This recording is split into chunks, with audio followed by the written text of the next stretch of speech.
Assalamu alaikum. Hello friends. How are you guys? I hope you are well. I am going to discuss present continuous tense. This topic is very important for all students. So let's get started.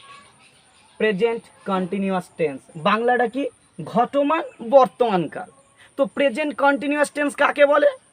কোনো কাজ বর্তমানে চলছে বা হচ্ছে, এখনও শেষ হয়নি এমন বোঝাতে ভার্বের প্রেজেন্ট কন্টিনিউয়াস টেন্স হয়। অর্থাৎ বর্তমানে কোনো কাজ চলছে এমন বোঝাতে কী হয়ে যাবে? Present continuous tense. অর্থাৎ an action continuing at present. বোঝা গেছে? বর্তমানে কোনো কাজ চলছে এমন বোঝাতে কি ব্যবহার করা হয়? প্রেজেন্ট টেন্স, প্রেজেন্ট কন্টিনিউয়াস টেন্সের ব্যবহার কিন্তু করা হয়। ক্লিয়ার? তো প্রেজেন্ট কন্টিনিউয়াস টেন্সে ক্রিয়ারূপটা কেমন হবে একটু দেখে নাও।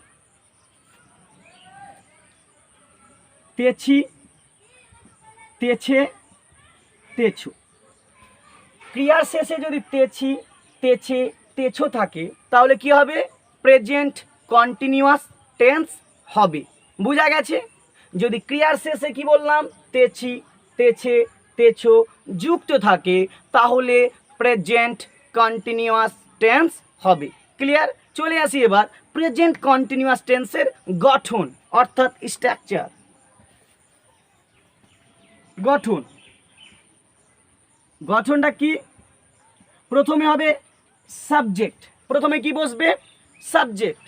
তারপর বি ভার্বের মধ্যে অ্যাম অথবা ইজ অথবা আর প্লাস ভার্বের সাথে আইএনজি যোগ প্লাস অবজেক্ট, প্লাস অবজেক্ট।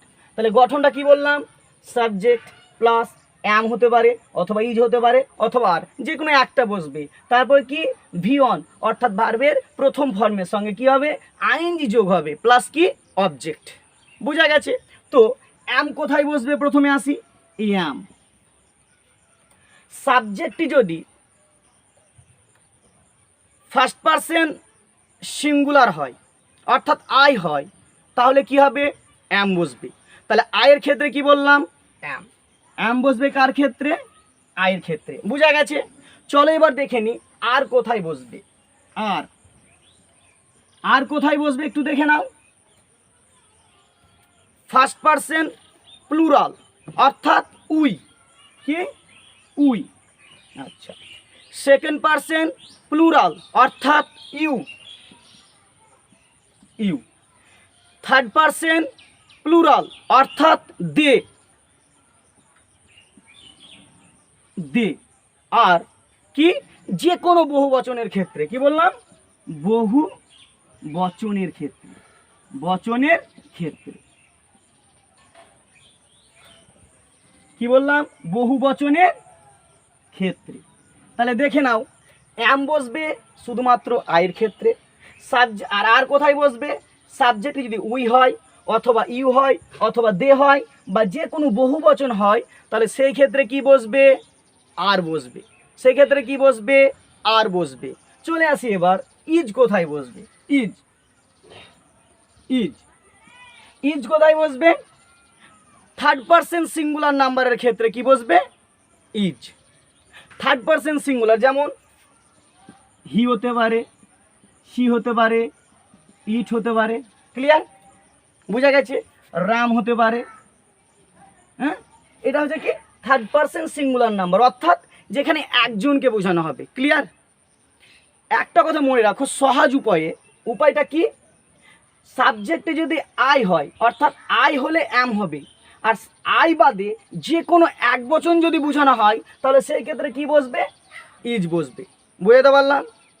তো এই প্রেজেন্ট কন্টিনিউয়াস টেন্সকে একটা কবিতার মাধ্যমে কিন্তু বলা যায়। কবিতাটা কি? ক্রিয়ার শেষে তেছি, তেছে, তেছো যদি লেখা থাকে প্রেজেন্ট কন্টিনিউয়াস জানবে তুমি তাকে। আমি থাকলে অ্যাম হয় ইজ একজনে, তুমি থাকলে আর হয় আরও বেশি জনে। বোঝা গেছে? ক্রিয়ার শেষে আইএনজি যোগ করতে হয়, পড়াশোনা করলে তবে আরও জানা যায়। অবশ্যই অবশ্যই এই কবিতাটা তোমরা মনে রাখার চেষ্টা করবে। কথাটা বোঝা গেছে? এবার দেখা যাক কয়েকটা উদাহরণ।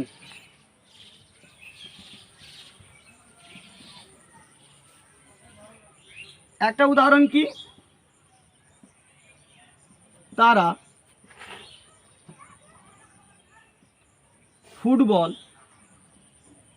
খেলছে।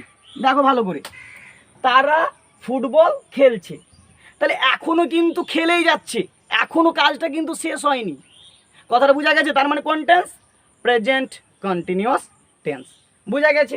তারা ফুটবল খেলছে।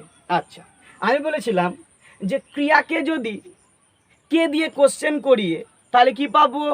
সাবজেক্ট। আর কি দিয়ে কোশ্চেন করলে কি পাবো? অবজেক্ট। তাহলে কে খেলছে? তারা। তাহলে তারার ইংলিশ কি হবে? দে। চলো, আমি বলেছি এবার দে এর মধ্যে সাবজেক্ট বসে গেল দে। এবার অ্যাম, ইজ, আর এর মধ্যে কোনটা বসবে? আমি আগেই বলেছিলাম উই, ইউ আর দে, আর বহু বচনের ক্ষেত্রে কি বসবে? আর বসবে। তাহলে কি অ্যান্সার হবে? দে আর। দে আর। খেলার ইংরেজি কি? প্লে। PLAY, play. তার সাথে কি যোগ হবে? আইএনজি। তাহলে দে আর প্লেয়িং। ফুটবলের ইংরেজি কি? ফুটবল। ফুটবল। তাহলে দে আর প্লেয়িং ফুটবল, তারা ফুটবল খেলছে। কথাটা বোঝা গেছে? চলো আর একটা উদাহরণ দেখে নি। বালকটি ভাত খাচ্ছে। ভাত খাচ্ছে। বালকটি ভাত খাচ্ছে। কে ভাত খাচ্ছে? বালকটি। তাহলে বালকটির ইংরেজি কি হবে? The boy. The boy. এবার তুমি বলো সাবজেক্টটা কি? একজনকে বুঝাচ্ছে, বহু বচন কিন্তু না, একজনকে বুঝাচ্ছে, আর সাবজেক্টটা কিন্তু আই না, তাহলে থার্ড পারসন কি হবে? Singular number. তো থার্ড পারসন সিঙ্গুলার নাম্বারের ক্ষেত্রে কি হবে বললাম? ইজ বসবে। ক্লিয়ার? তাহলে দ্য বয় ইজ। খাওয়ার ইংরেজি কি? ইট। তার সঙ্গে কি যোগ হবে? আইএনজি। তাহলে দ্য বয় ইজ ইটিং। আর ভাতের ইংরেজি কি হবে? রাইস। তাহলে the boy is eating rice. বালকটি ভাত খাচ্ছে। বোঝা গেছে? চলো আর একটা উদাহরণ দেখা যাক। সে ভাত খাচ্ছে। সে ভাত খাচ্ছে। সে ভাত খাচ্ছে। তাহলে বলো কে ভাত খাচ্ছে? সে। তাহলে সে এর ইংরেজি কি? হি। আচ্ছা, হিটা কি বললাম? Third person singular number. দেখো আই না, আচ্ছা বাদ দাও, এটা বহু বচন না। আচ্ছা, যদি আইও না হয়, অর্থাৎ ফার্স্ট পারসন সিঙ্গুলারও হলো না, বহু বচনও হলো না, থার্ড পারসন প্লুরাল হলো না, সেকেন্ড পারসন প্লুরাল হলো না, ফার্স্ট পারসন প্লুরাল হলো না, তাহলে হবে কি? Third person singular number. হিটা কি? থার্ড পারসন সিঙ্গুলার নাম্বার, একজনকে বোঝাচ্ছে। ক্লিয়ার? আচ্ছা, তাহলে কি হবে? ইজ বসবে। তাহলে হি ইজ, আচ্ছা, eating, he is eating rice. He is eating rice. সে ভাত খাচ্ছে। বোঝা গেছে? চলো আর একটা উদাহরণ দেখা যাক। আমি একটি উপন্যাস পড়ছি। কে পড়ছে? আমি। তাহলে সাবজেক্ট কি হবে? আই। আচ্ছা, তাহলে আই হয়ে গেল। তাহলে আই থাকলে কি বসবে বলেছিলাম? অ্যাম। আই থাকলে কি বসবে? অ্যাম। তাহলে আই অ্যাম। হয়েছে। পড়ার ইংরেজি কি? রিড। আর তার সঙ্গে বলছি আইএনজি যোগ করতে হবে, তাহলে reading. I am reading a novel. বুঝা গেছে?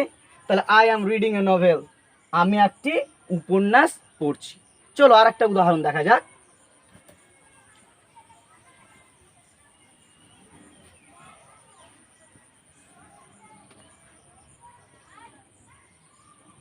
ছেলেগুলি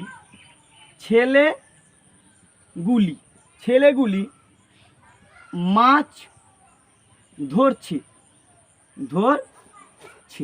তাহলে ছেলেগুলি মাছ ধরছে। কে ধরছে মাছ? ছেলেগুলি। তাহলে অ্যান্সার কি হবে?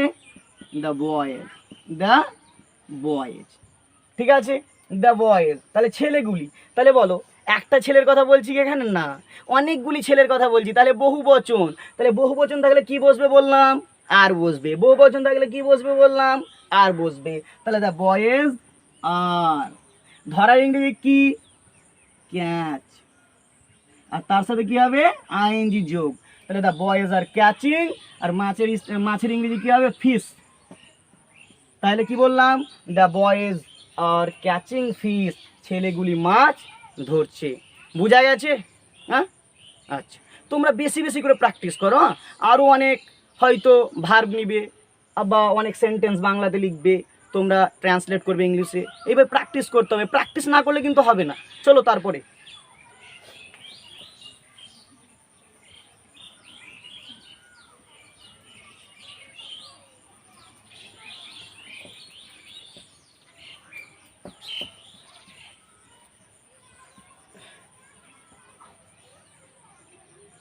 এর কিছু ব্যতিক্রম আছে। একটা ব্যতিক্রমটা কি, নিকট ভবিষ্যতে কোনো কাজ করা হবে বা কোনো কাজকে ঘটানো হবে। অ্যাকচুয়ালি নিকট ভবিষ্যৎ বোঝানোর ক্ষেত্রেও প্রেজেন্ট কন্টিনিউয়াস টেন্সের স্ট্রাকচার কিন্তু ব্যবহার করা হয়। নিয়ার ফিউচার কেমন, ধর একটা আমি উদাহরণ লিখছি, বাবা আগামী কাল কলকাতা যাবে। বাবা আগামীকাল কলকাতা যাবে, এটা নিকট ভবিষ্যৎ বলছি। হ্যাঁ, তো এই ক্ষেত্রেও কিন্তু প্রেজেন্ট কন্টিনিউয়াস টেন্স কিন্তু হবে। কেমন করে হবে, তাহলে বাবার ইংলিশ বলো কি হবে, ফাদার হয়েছে। আচ্ছা, ফাদারটা কি থার্ড পারসন সিঙ্গুলার নাম্বার। আচ্ছা, তাহলে ফাদার ইজ, আচ্ছা, যাওয়ার ইংরেজি কি গো, তার সাথে কি হবে আইএনজি যোগ হবে। Father is going to Kolkata tomorrow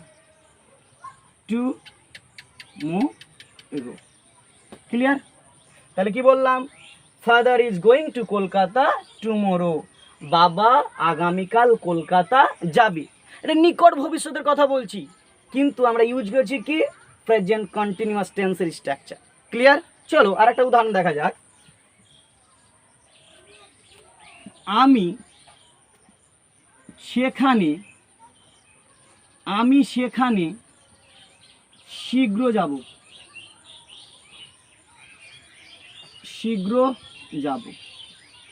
নিকট ভবিষ্যতের কথা বলছি। তাহলে কি হবে, আই অ্যাম গোয়িং দেয়ার শুন। তাহলে আই অ্যাম গোয়িং দেয়ার শুন, আমি সেখানে শীঘ্র যাব। ঠিক আছে? বা আর একটা উদাহরণ হতে পারে, আইনের খসড়াটি লোকসভায় শীঘ্র আসবে। কি বললাম, আইনের খসড়াটি শীঘ্র, লোকসভায় শীঘ্র আসবে, লোকসভায় শীঘ্র আসবে, শীঘ্র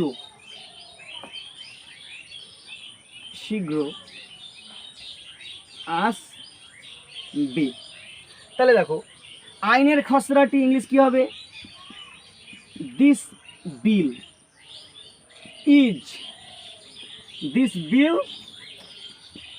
ইজ হয়েছে, আসবে কামিং। তাহলে this bill is coming in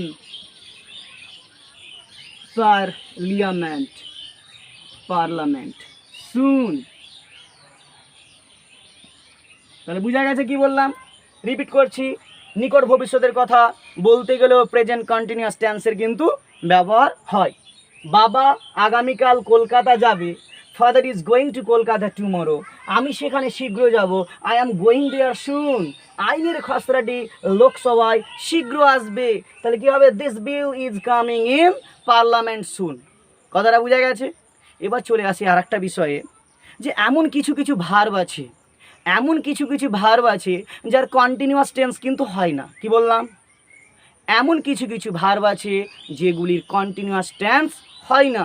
তো ভার্বগুলো কি কি একটু দেখে নাও।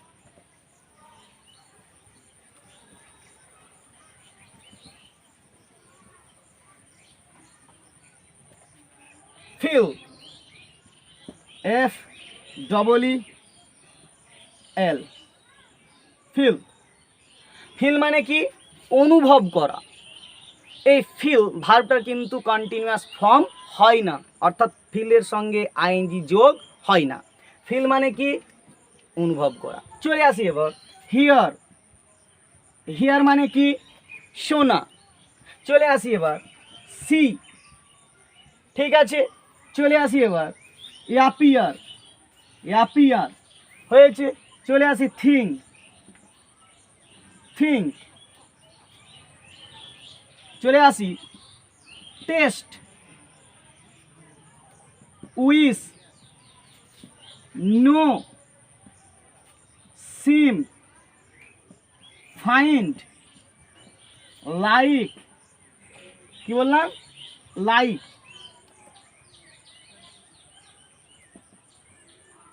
Like, want, forget, forget, hate, smell, আচ্ছা হোপ। এই যে আমি ভার্ব লিখলাম feel, hear, see, appear, think, taste, wish, know, seem, find, like, want, forget, hate আর স্মেল আর হোপ। এই সমস্ত ভার্বের ক্ষেত্রে কিন্তু কি হবে না? কন্টিনিউয়াস টেন্স হবে না। দু একটা উদাহরণ দেখা যাক, তবে তোমরা সহজে ব্যাপারটা বুঝতে পারবে। দেখে নাও।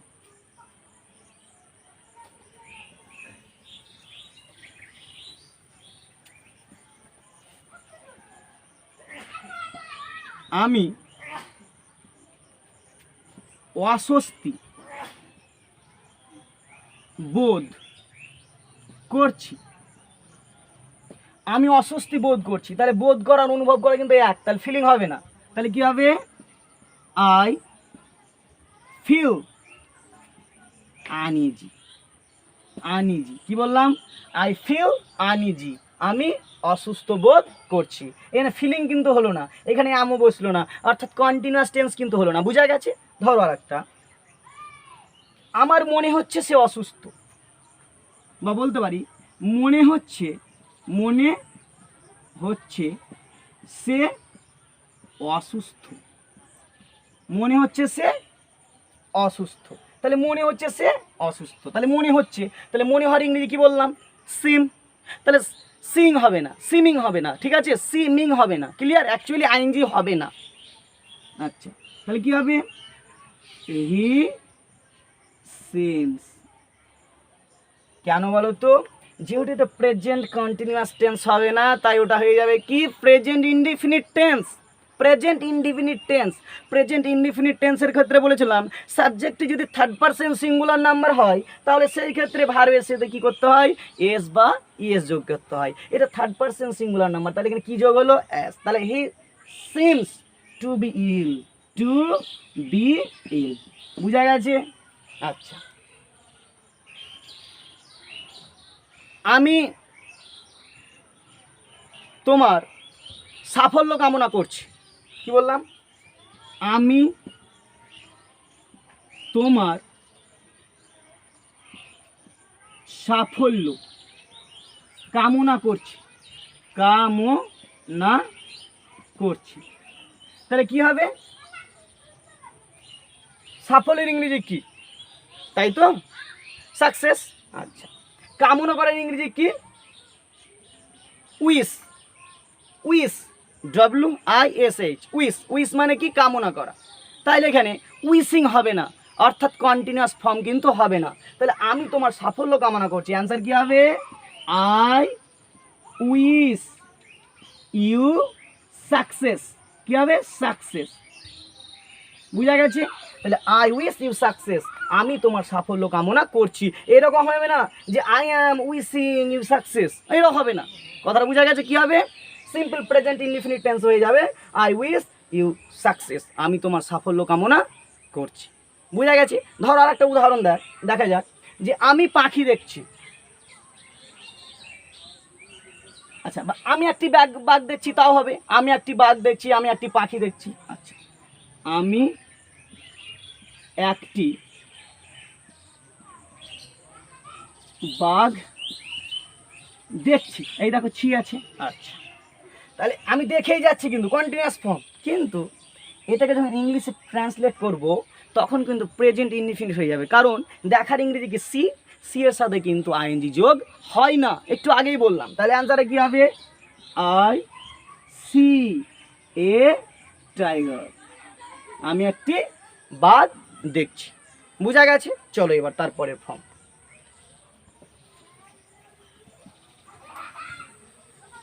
এতক্ষণ যেটা আমরা বুঝালাম সেটা হচ্ছে অ্যাফার্মেটিভ সেন্টেন্স। Affirmative sentence. এবার অ্যাফার্মেটিভ সেন্টেন্সকে যখন আমরা নাবাচকে করব, নেগেটিভে করব, শুধুমাত্র এখানে নট কথাটা লাগাতে হবে। এর আগে প্রেজেন্ট ইনডিফিনিটে আমি আলোচনা করেছিলাম যে সেখানে কি লাগছিল, ডু নট বা ডাজ নট। এখানে হতে পারে কি am not, is not, are not. শুধুমাত্র এখানে কি লাগবে, একটা নট খালি যোগ করতে হচ্ছে, নট খালি যোগ করতে হচ্ছে, ঠিক আছে? বেশি কিছু কিন্তু এখানে চাপ নাই। ধরো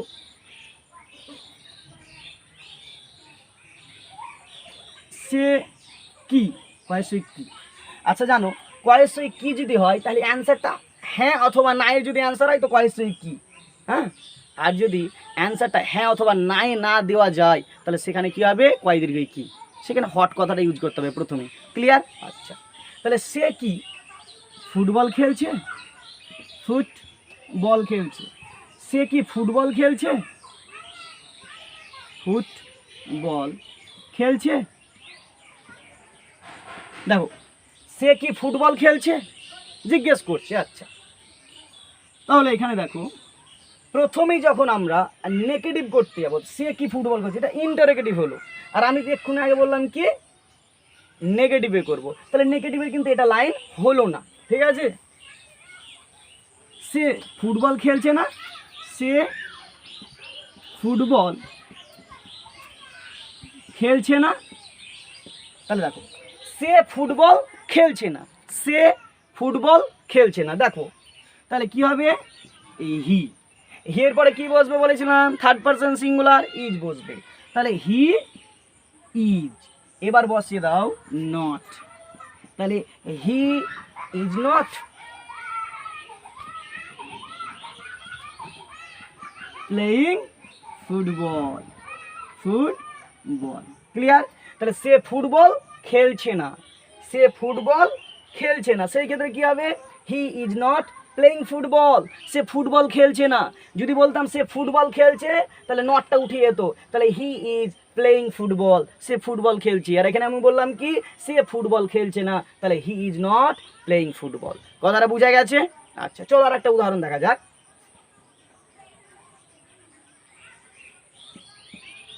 সে ভাত খাচ্ছে না, সে ভাত খাচ্ছে না, তাহলে অ্যান্সারটা কি হবে? আচ্ছা, সে ইংরেজি কি বললাম, হি। এবার কি বসবে, ইজ। এবার কি বসবে, নট। তাহলে কি he is not eating rice, eating rice.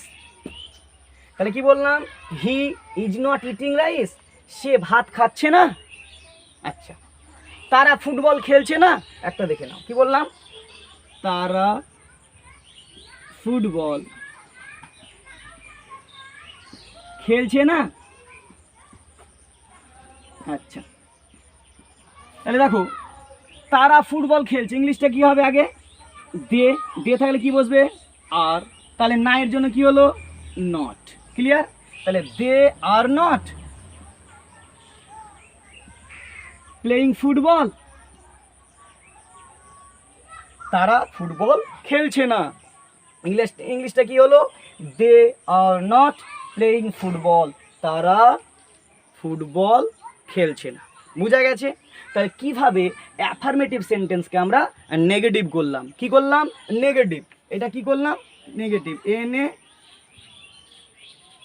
Negative, N E negative, N E G A T I V, negative. Clear? তাহলে কিভাবে আমরা অ্যাফার্মেটিভ সেন্টেন্সকে নেগেটিভ করলাম, নট যোগ করে। কি করে, নট যোগ করে। নটটা কার সঙ্গে লাগাচ্ছি, এই যে বিভার অ্যাম ইজ আর, তারপরের কিন্তু পরে কিন্তু আমরা নট লাগিয়ে দিচ্ছি মেন ভার্বের আগে। ক্লিয়ার? আচ্ছা, এবার যেটা আলোচনা করব সে বিষয়টা হচ্ছে কিভাবে আমরা অ্যাফার্মেটিভ সেন্টেন্সকে করব ইন্টারোগেটিভ অর্থাৎ প্রশ্নবোধক। দেখে নাও,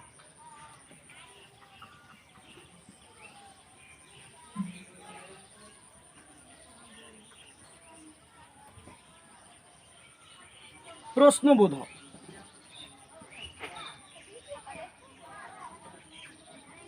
তাহলে প্রশ্নবোধক যখন গঠন করতে যাব প্রথমে কি হবে, এম অথবা ইজ অথবা আর প্লাস সাবজেক্ট প্লাস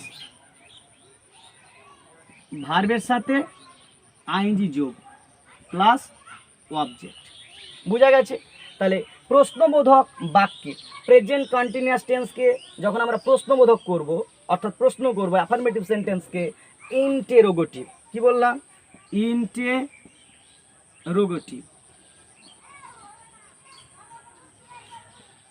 ইন্টারোগেটিভ যখন করব তখন গঠনটা কি হবে, এম অথবা ইজ অথবা আর প্লাস সাবজেক্ট প্লাস ভার্বের সাথে আইএনজি যোগ প্লাস অবজেক্ট। দেখে নাও, সে কি ভাত খাচ্ছে, সে কি ভাত খাচ্ছে। আচ্ছা, সে ভাত খাচ্ছে ইংলিশটা কি করি বলো তো, সে ভাত খাচ্ছে ইংলিশটা আমরা করি, আচ্ছা, হি ইজ ইটিং রাইস। ঠিক আছে, হি ইজ ইটিং রাইস, সে ভাত খাচ্ছে। আর এখানে বলেছি সে কি ভাত খাচ্ছে। হ্যাঁ, তাহলে এটা যখন করতে যাবো সে কি ভাত খাচ্ছে, তাহলে ইজটাকে আগে নিয়ে আসতে হবে। কি আনতে হবে, আগে নিয়ে আসতে হবে। তাহলে অ্যান্সারটা কি হবে, ইজ। প্রথমে কি বসবে, ইজ। তাহলে ইজ হি ইটিং রাইস, জিজ্ঞাসা চিহ্ন। ইজ হি ইটিং রাইস, সে কি ভাত খাচ্ছে। দেখো প্রথমে বলেছি অ্যাম অথবা ইজ অথবা আর, যে কোনো এক খাম বসবে। আমি বলে দিয়েছিলাম আই থাকলে অ্যাম বসবে, ইউ উই দে আর বহুবচন থাকলে আর বসবে, আর থার্ড পার্সন সিঙ্গুলার ক্ষেত্রে কি বসবে, ইজ বসবে। হিটা হচ্ছে কি থার্ড পার্সন সিঙ্গুলার নাম্বার, তাই কি বসে গেল এখানে, ইজ। তাহলে ইজ হি ইটিং রাইস, সে কি ভাত খাচ্ছে। চলো একটা দেখে নাও,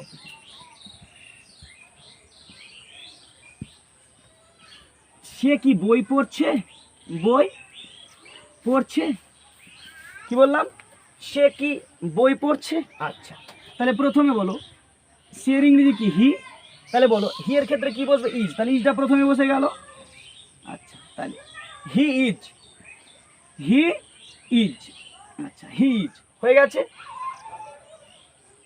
প্রথমে কি বললাম যে হি ইজ না বসে আগে প্রথমে কি বসাতে হলো, ইজ। তার কারণ এটা প্রশ্নবোধক করছি। তাহলে ইজ হি, ইজ হি। আচ্ছা, এবার বলো পড়ার ইংরেজি কি, রিড। তাহলে পড়ছে, তাহলে রিডিং, তাই তো, রিডিং। তাহলে কি is he reading, is he reading হয়েছে। বুক, দেখো ইজ হি রিডিং বুক, সে কি বই পড়ছে। হ্যাঁ, তাহলে এইভাবে হাজারো সেন্টেন্স কিন্তু গঠন করা যায়। অবশ্যই তোমরা কিন্তু প্র্যাকটিস করবে। ক্লিয়ার, বোঝা গেছে কিভাবে অ্যাফার্মেটিভ সেন্টেন্সকে প্রেজেন্ট কন্টিনিউয়াসের অ্যাফার্মেটিভ সেন্টেন্সকে আমরা ইন্টারোগেটিভ অর্থাৎ প্রশ্নবোধক করলাম। কি করে করলাম, বোঝা গেছে। আচ্ছা, এবার এই যে সেন্টেন্সটা ইন্টারোগেটিভ, সে কি ভাত খাচ্ছে, অনেক সময় আমরা কিন্তু বলি না বাচকে, সে কি ভাত খাচ্ছে না, সে কি বই পড়ছে না, সে কি ক্রিকেট খেলছে না। দেখো ইন্টারোগেটিভ তার সঙ্গে আবার কিন্তু না যোগ করছি, অর্থাৎ কি নেগেটিভ, অর্থাৎ নেগেটিভ ইন্টারোগেটিভ। ঠিক আছে, এই ধরনের সেন্টেন্স কি করে তখন গঠন করব। একটা কথা মনে রাখো, বলি প্রথমেই কিন্তু এই যে এটা স্ট্রাকচারে থাকবেই, এম ইজ আর অথবা তারপর কি সাবজেক্ট প্লাস কি ভি1 আইএনজি যোগ প্লাস অবজেক্ট। তাহলে এটা প্রশ্নবোধকের।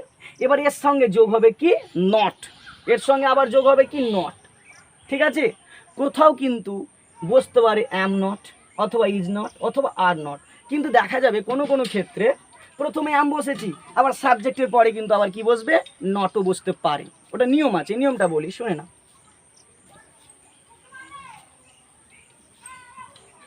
তাহলে এবার কি করব, নেগেটিভ ইন্টারোগেটিভ।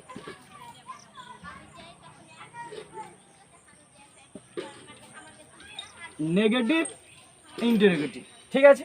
ধরো উদাহরণ দিই, সে কি ভাত খাচ্ছে না।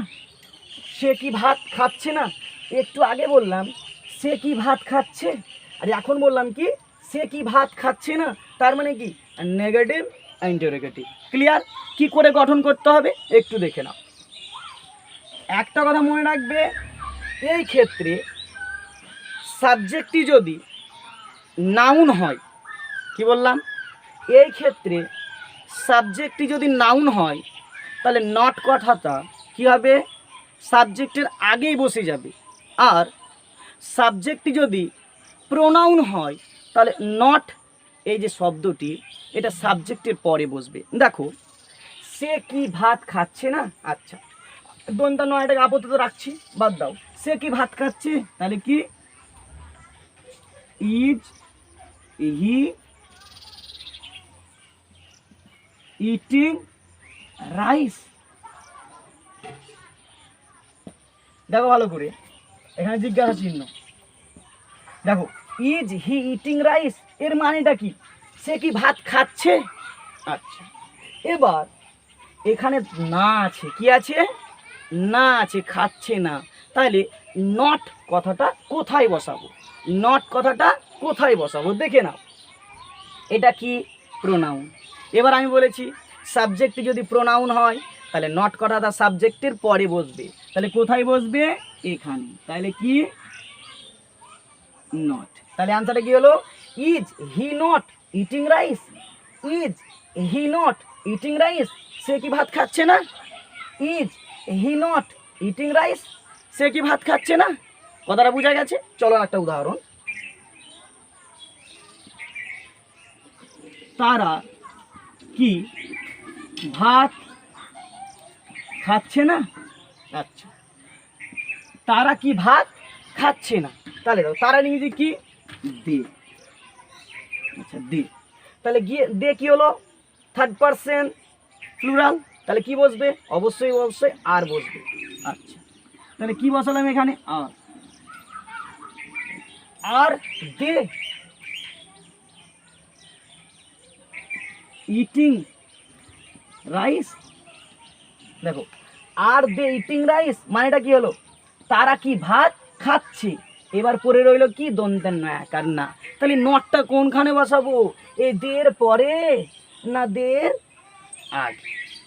এবার তুমি বলো দেটা কি, তারা বলেছি, দে বলতে তারা। আচ্ছা তাহলে বলো এবার তুমি, আমি বলেছি প্রোনাউনের ক্ষেত্রে কি বললাম, প্রোনাউন যদি হয় তাহলে সাবজেক্টটা কি বসবে, মানে অ্যাকচুয়ালি নটটা সাবজেক্টের পরে বসবে। আচ্ছা তো এখানে দেখো দেটা কিন্তু তারা বলছি, তারা, তাহলে একটা প্রোনাউন বুঝাচ্ছি কিন্তু এখানে। তাহলে অ্যান্সারটা কি হবে, are they not, are they not eating rice. আর একটা উদাহরণ দেখো, বালকটি বালকটি কি ভাত খাচ্ছে না। কি বললাম, বালকটি কি ভাত খাচ্ছে না, তাহলে বালকের ইংরেজি প্রথমে বসাই। আচ্ছা এটা লিখি, বালকটি কি ভাত খাচ্ছে, অ্যান্সারটা কি হবে, is the boy eating rice. কি বললাম, is the boy eating rice, বালকটি কি ভাত খাচ্ছে। এবার দন্তাং নায়িকা, নটটা কোথায় বসবে, প্রশ্ন তো সেটাই, নটটা কোনখানে বসবে। তুমি ভালো করে লক্ষ্য করো, দ্য বয়টা হচ্ছে নাউন, দ্য বয়টা কি নাউন, আর নাউন যদি হয় তাহলে সাবজেক্টের কিসে বসবে বললাম, আগে বসবে। তাহলে কি হবে, ইজ নট, ইজ নট। তাহলে is not the boy eating rice, বালকটি কি ভাত খাচ্ছে না। আশা করছি তোমরা বুঝেছো। ভিডিওটি যদি ভালো লাগে অবশ্যই অবশ্যই সাবস্ক্রাইব করবে এবং একটি লাইক দিবে। এছাড়াও তোমাদের বন্ধু বান্ধব যারা টেন্সে একটু দুর্বল তাদেরকে শেয়ার করে দিও, তারাও যাতে কিছু একটা শিখতে পারে টেন্স সম্পর্কে। বোঝা গেছে? তো আবার দেখা হবে নেক্সট ভিডিওতে। আসসালামু আলাইকুম।